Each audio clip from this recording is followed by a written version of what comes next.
Hi guys, welcome dito sa The Sun. Charo, reading nito ay for collect of your energy at this time. Wow, positive and inspired and para bang silbing inspirasyon ko din sa iba, no? Para bang may mga tao na titingala sa iyo o tinitingala ka nila. Ganon yung vibe dito na parang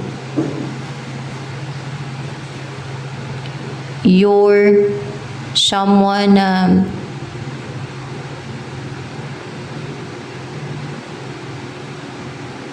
in the spotlight, or else pwedeng famous ka or popular, or kung hindi man famous o popular, no? Kasi hindi naman lahat ng tao ay popular and famous,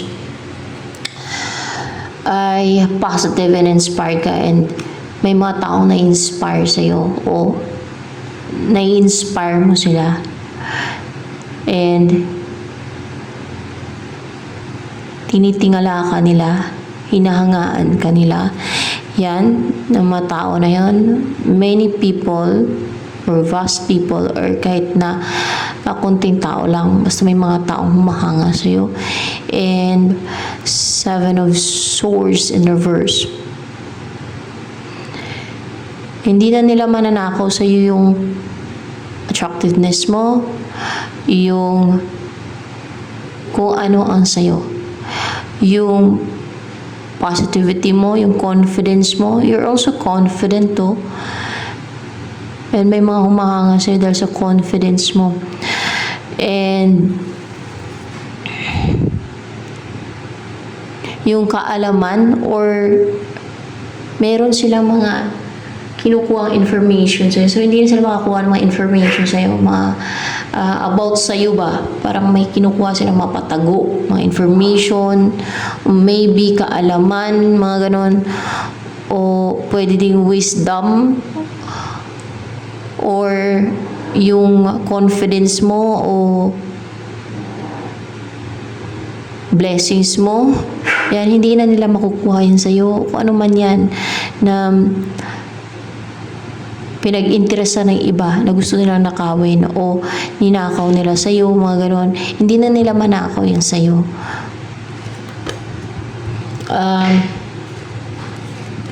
Sinong guide dito ngayon?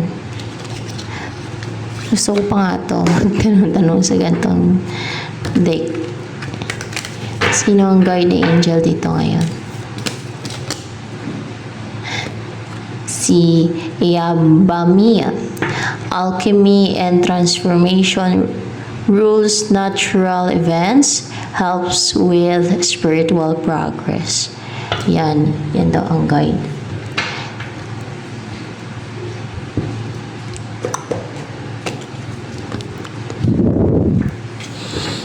Ano yung darating sa'yo from heaven based kay Yabamia, tama.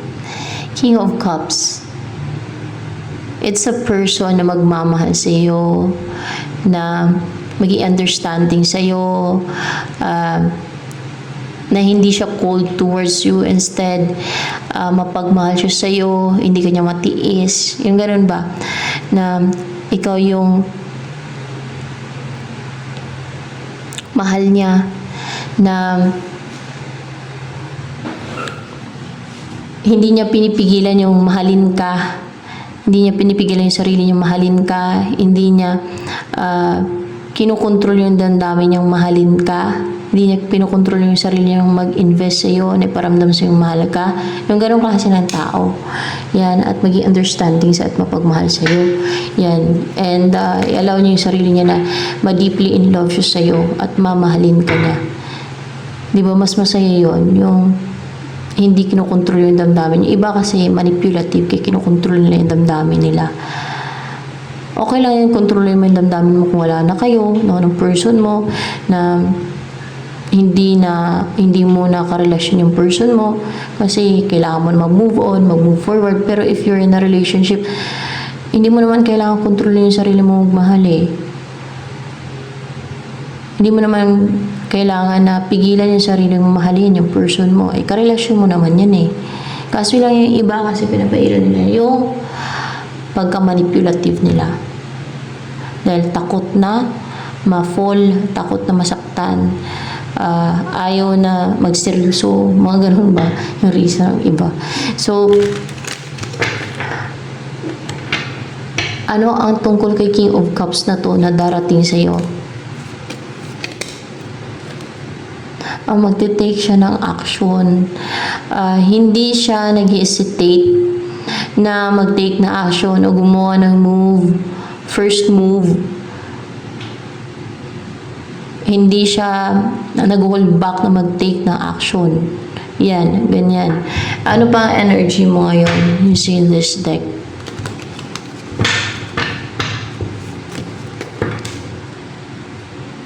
Hindi. Nasama lang ito isa for sure. Pero sige, kunin ko na lang. Risk taker.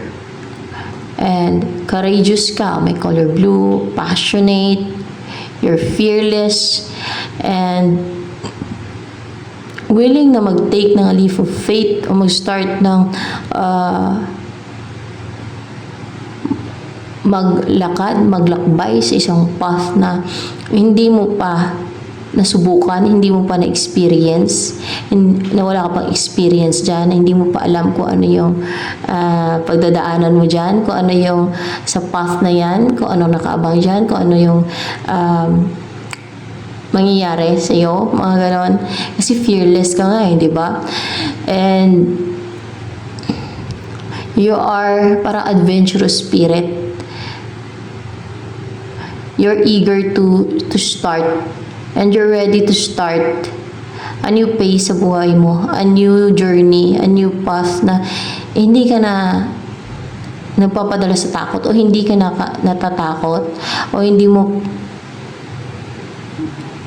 pinapairal yung takot. Instead, excited ka pa na magsimula ng new chapter, new journey, new path. Yan. So, at napakalakas ng sacral chakra mo or full of desire ka and full of courage to start a new path, a new journey. Yan. And also, ito, you are confident and courageous talaga to be yourself. Na ipakita mo yung totoong sarili mo. Na hindi mo na iniisip kung ano yung iniisip, kung ano yung pinagkukwentuhan ng iba sa'yo, kung ano yung isipin nila, kung ano yung sasabihin nila sa actions mo, kung magpakatotoo ka, kung ano ka talaga, na makita nila yung totoong ikaw. You're confident. Baka nga pag nalalakad ka sa kalsada, itaas noo. So wala nang masama dun. Kahit sabihin ng iba na mayabang, hindi naman mayabang yung ganun. Confident ka lang. Magkaiba yung yabang sa confident. Okay?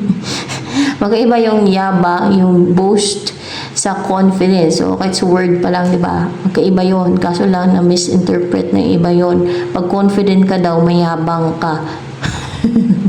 Ganun sila. Gusto na kontrolin kasi wala silang confidence. So, kulang sila sa confidence. So, maybe may insecurities. That's why ganun yung mga sinasabi na pag nakita ng confidence yung iba, confident yung iba, na full of confidence, ay mayabang na daw. Pero hindi totoo yun. Magkaiba yun, yung yabang sa confidence, okay? So, ano yung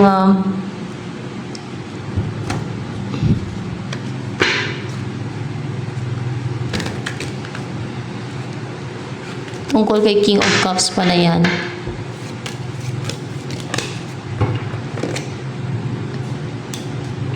Meron siyang mga option or choices or may nagpapalito sa kanya or there's distractions o may mga nandi-distract sa kanya. Yan ang tungkol kay King of Cups na yan. Ano pang tungkol kay King of Cups na yan?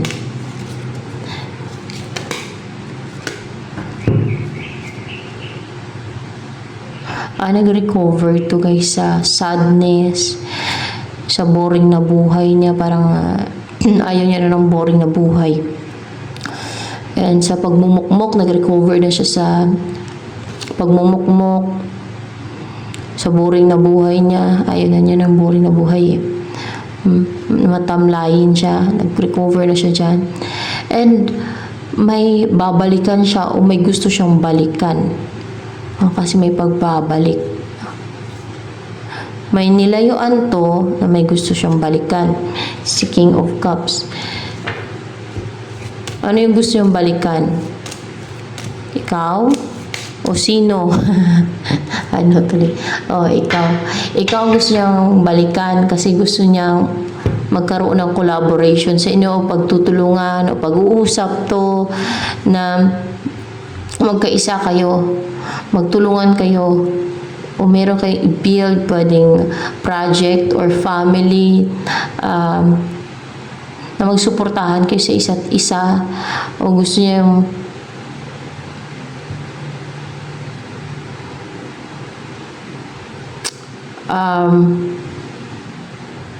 meron kayong gagawin na or i-build together any career or family. Bakit gusto niyang bumalik sa'yo ni King of Cups na yan? Gusto niya makipagbati, makipag-ayos sa'yo. At ano pa ang dahilan bakit gustong bumalik sa'yo ni King of Cups na yan? In reverse.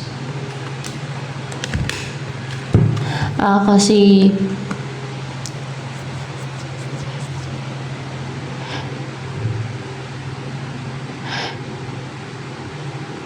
unstable siya, ungrounded, hindi siya secured, hindi siya okay, hindi siya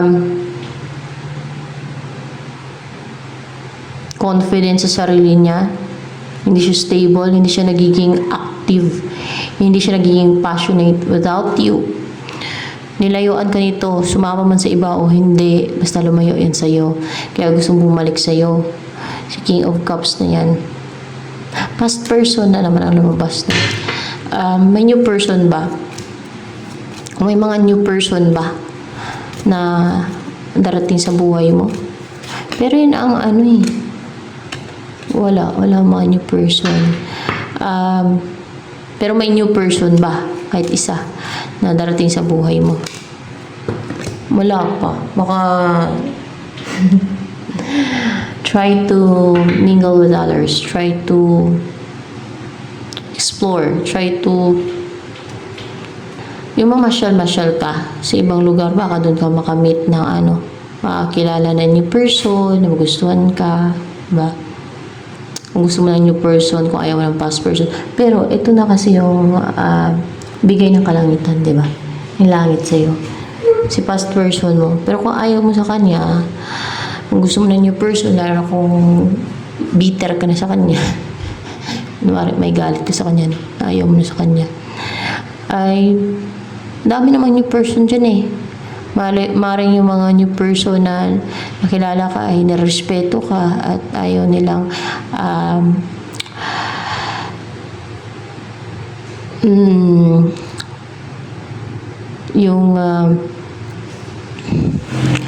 ligawan ka kung babae ka kasi may respeto ka nila. Yung gano'n, no? O, baka malay mo foreigner, no? Kung nandito sa Pilipinas, baka foreigner ang makatuluyan mo, makamit ka ng foreigner. Lalo mag-abroad ka. Kung sa abroad talaga eh. Doon talaga kasi foreigner ang mga nandun eh, di ba? Lugar ng foreigner. Oh. Kahit dito sa Pilipinas, madaming nakaka-meet ng foreigner dito eh, di ba? Doon pa kayo sa abroad.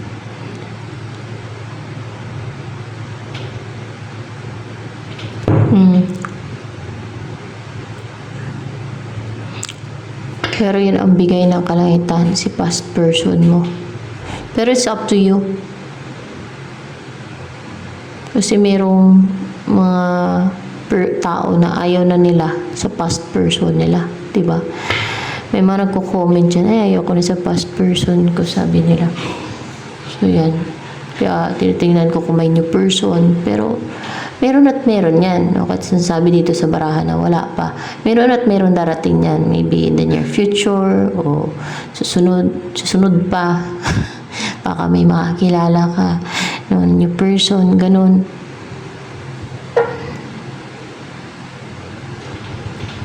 Magustuhan mo, baka may new person niya kung ayaw mo sa kanila, ay natakot na sila kasi alam mo ayaw mo sa kanila, hindi sila yung type mo, ayaw mo sa kanila, alam nila magagalit ka o pinurso kanila. Baka may new person pa talaga na hindi ka pa niya nakilala, hindi mo pa siya nakilala, na mamimit mo yun, na magustuhan yung isa't isa. So there's possibility din, maraming tao sa mundo, guys. Yan.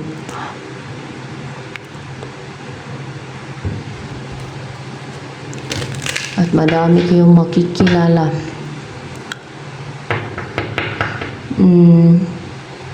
Actually, ang buhay dito sa mundo to ay pansamantala lamang, di ba? Nasa Biblia yan.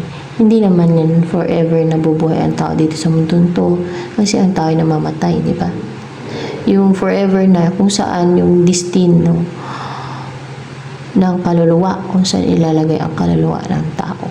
Yun ang forever na, eternal na yun. Kung saan ilalagay yung kaluluwa, yung soul.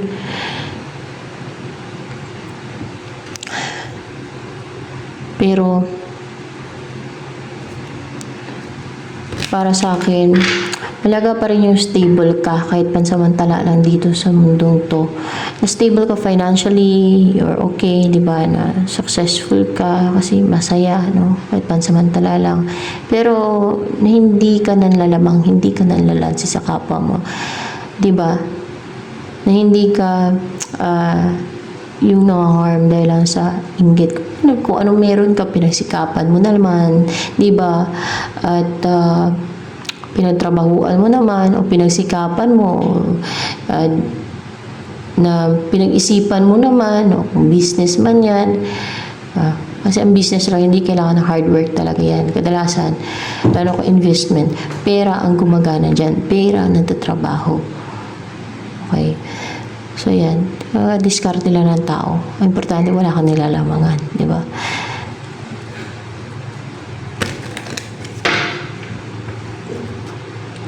So, wala kang nilalansilahan, wala kang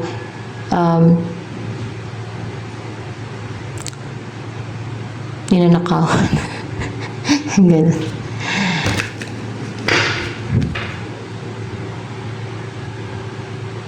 Mahirap ang buhay, pero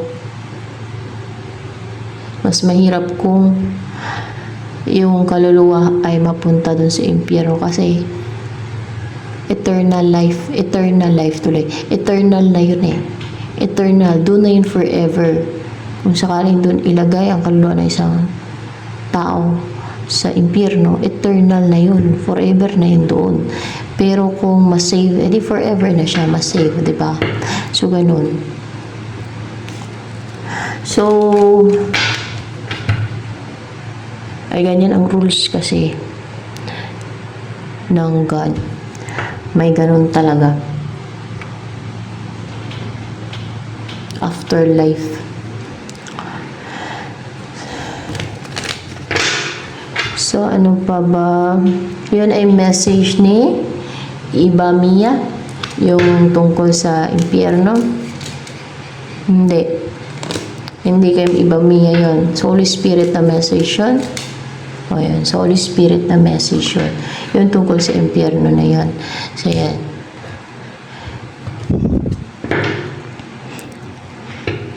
Sa mga viewers, kaya nasasama yun kasi merong mga parang sinasalit, parang ina-add yung sariling na mga ganong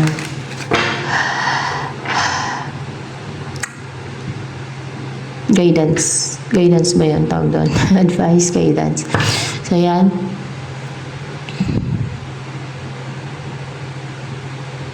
Teachings. Teaching ba yung tawag doon? Guidance. Ba yung guidance? Guidance. See, guidance.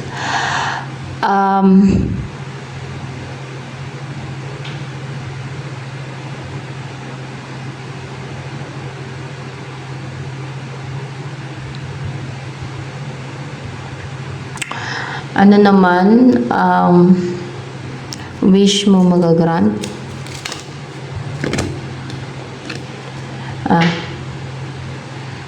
What's with the Queen of Swords and Reverse here?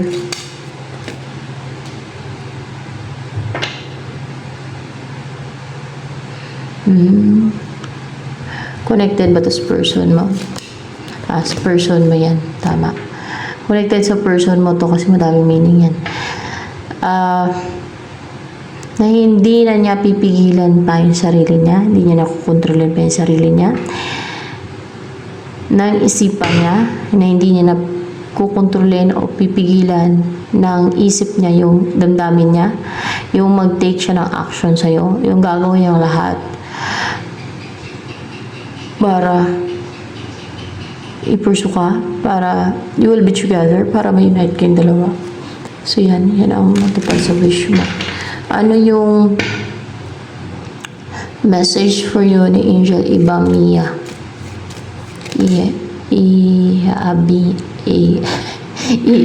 Iabamia. Huwag kang maging defensive, huwag kang maging guarded. Ayan. Kasi baka kahit sa anong situation, huwag kang maging defensive, huwag kang maging guarded. Tama yun. Kasi minsan sa buhay natin, di ba, naging defensive tayo, naging guarded, lalo kung nasaktan, kung nasira yung tiwala, ganun. Lalo na kung you feel na parang ina-attack ka, mga ganun, inatake ka, o there's a threat, or else ay hindi mo pagkatiwalaan yung tao, o person man, o merong ginagawa na scheme and deceit sa'yo, o kung heartbroken ka, mga ganun na experience. Kaya huwag ka maging defensive and maging guarded. And sa person mo din, kasi kung i-pursue ka na person mo, kung maging defensive ka and maging guarded ka, ay hindi matutuloy, no? Ay parang yun na yung maging balakid, yung pag naging defensive and naging guarded ka, pag tinaas mo yung wall mo. So pag nangatok si person mo sa pintuan mo, open the gate, open the door, ganon. Papasukin mo, so come in. Pasok ka. Welcome ka, ganon. Kaya lang naman hindi na tinatanggap ng iba kasi because of fear, no, lalo na sa relationship, because of fear, no?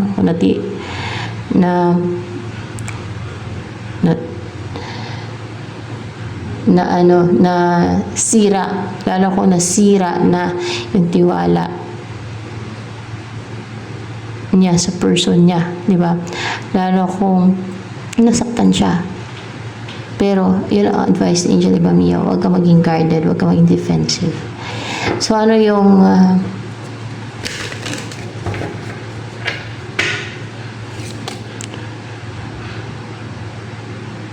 huwag kang matakot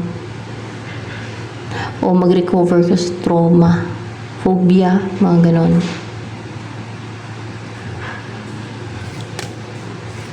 Ano yung next move ni King of Cups sa'yo? Let's see. Hi guys, Six of Cups. Iabot niyo sa'yo yung cup of love niya. Na courageous siya, tayo blue and red. Courageous and brave siya na ibigay sa'yo. Iabot sa'yo yung cup of love niya. Na makipag-close siya sa'yo, maybe mag-sorry yan siya, na aminin yung mga pagkakamali niya, na nagkamali ako, na mga ganoon, o diba? Yung mga tao hindi inaamin yung mga pagkakamali nila. Yun yung mga tao may pride, mapagmataas. Pero yung tao nagsusorry pag alam niyang mali siya, hindi yan ang tao mapagmataas. Hindi yan ang tao ma-pride.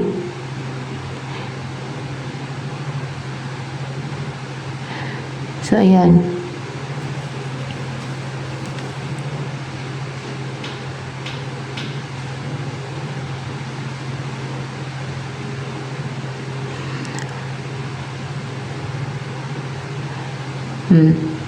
And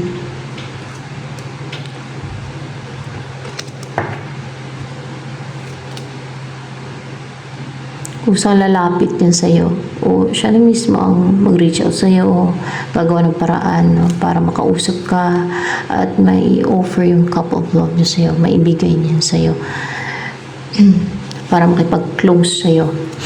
Ayan. At para maging komportable na kayo sa isa't isa, para makagaanan nyo na ng loob yung isa't isa, wala na yung mga resentments, mawala na yung mga sama ng loob nyo sa isa't isa, no? Mag-heal na, and then there's balance na mangyayari sa inyo, maging harmonious na yung relationship ninyo. With the number 6, sa number 6 na energy, 6 of Cups.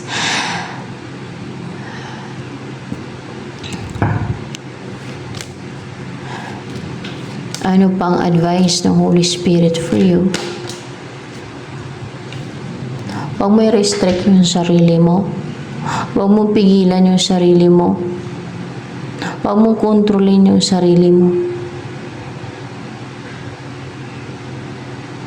Pagdating sa person mo, clarification with the 8 of Swords, huwag i-restrict yung sarili na huwag pigilan, huwag kontrolin.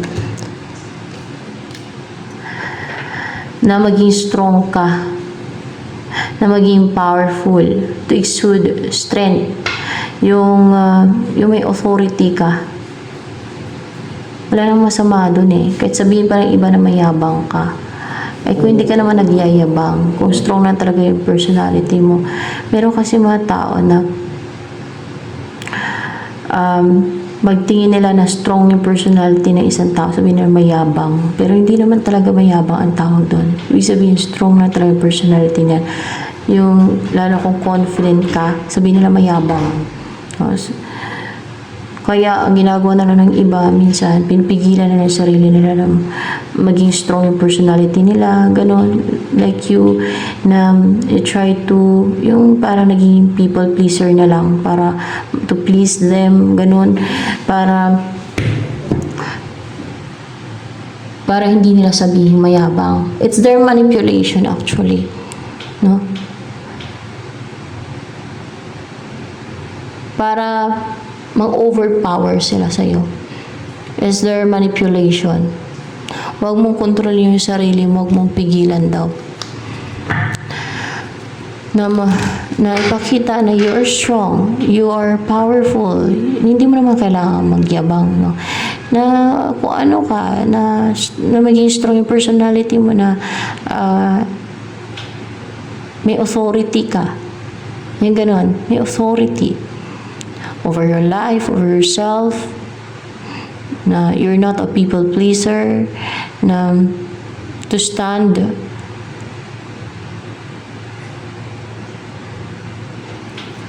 firm, to be brave, and yung maging ka ba, maging porsigido sa mga goals mo, maging porsigido sa buhay, maging determined ka pagdating sa mga goals mo, na hindi ka magpapapikil, yung ganon. And huwag pigilan ang sarili. So yan, huwag i-restrict ang sarili, huwag kontrolin.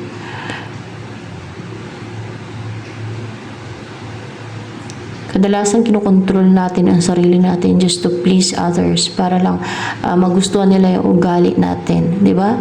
Ganon yun, para lang makibagay, makisama, kasi hindi nila nagustuhan yung strong yung personality mo, na-intimidate sila. Ganon. By the way, it's not your fault anymore, no? Kung strong yung personality mo, kung mahina yung kanilang personality, kung na-intimidate sila, kung na-insecure sila, ang naramdaman na is insecurity and intimidation, na-intimidate sila dahil strong yung personality. Maybe nainggit dahil confident ka, strong yung personality, may authority. O ang gagawin nila, i-gaslight ka, Kasi gaslighting is also a manipulation. Ano ang next na mangyari sa buhay mo niyan? Dahil may mag-offer ng cup of love, dahil may ma-receive kang cup of love.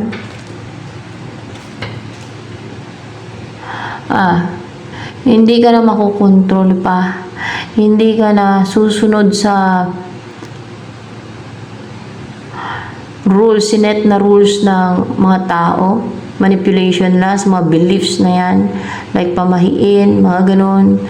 Or any rules na maging unorthodox ka na. Hindi mo na susundin kung ano yung tinuturo ng iba. Na ano yan, mga tinuturo ng iba na manipulation. Manipulation lang naman. O, diba? Manipulation. Yung parang sinisent nila sa'yo, tinuturo, o sinusuyo nila sa'yo, inuutos nila sa'yo, na ganito ganyan yung isipin mo, sarili mo, na you're weak, ganon, ganito ganyan, na wala ka ng pag-asa sa buhay, mga ganon ba? Kasi yan ang kanilang manipulation nga. So, ganon.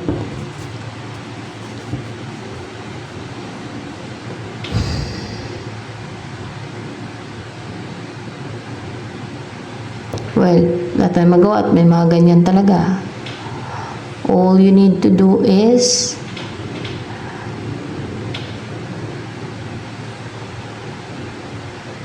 remain stable, firm, grounded, secured.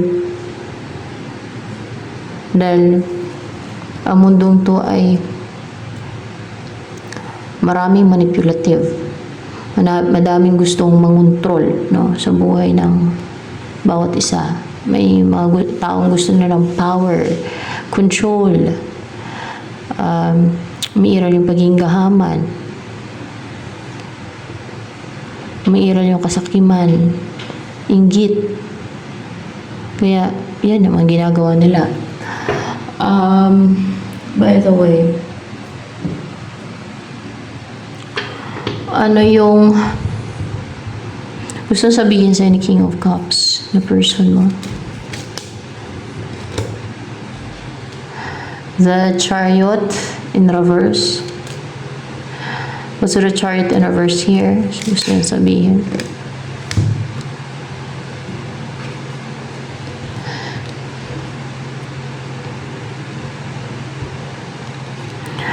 Hindi daw siya naging determined,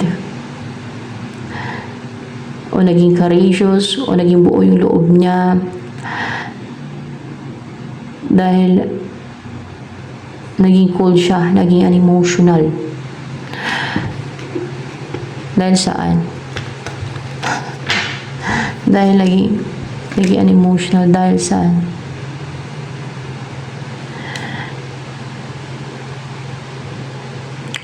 Dahil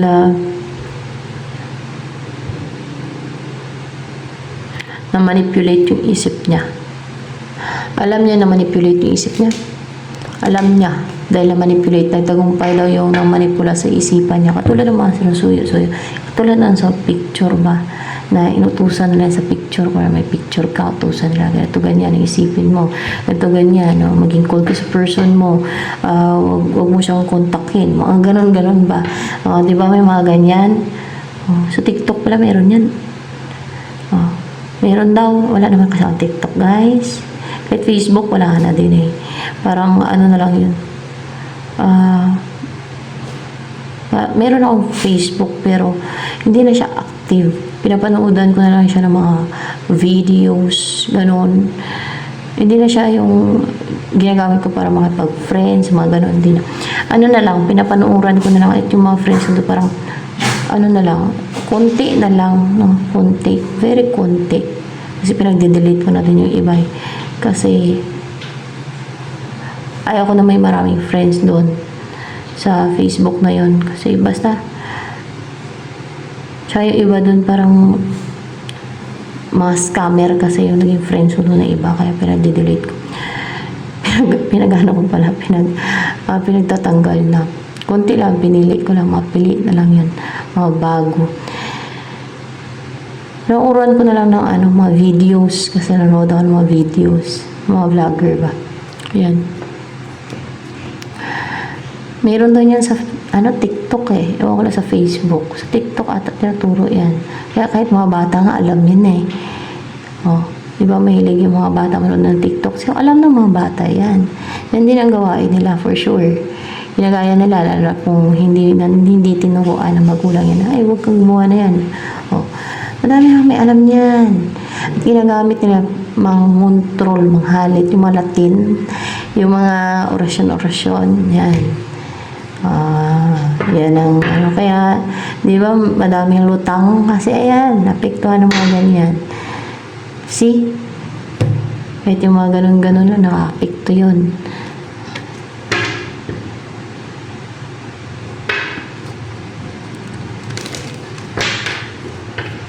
Minsan pan-tripping lang yung ginagawa nila eh.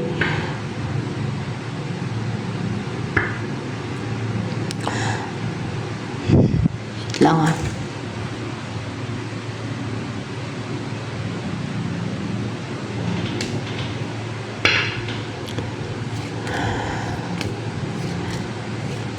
Ano yung next na mangyari? Upright yan. In reverse daw to. So, ayan. Ace of Swords in reverse. Yan ang next na mangyari. So, the Ace of Swords in reverse here. Hindi magtatagumpay itong nangispy, yung nangistalk, yun ang babantay ng buhay mo. Binabantayan niya yung buhay mo. Siya matatagumpay. Gusto niya kasi pastakin ka, yung walang mayari sa buhay mo. Hindi mo ma-hit yung target mo, hindi mo ma-hit yung goals mo. Hindi siya magtatagumpay daw. So, ayan. Ito na lamang for collective reading, guys.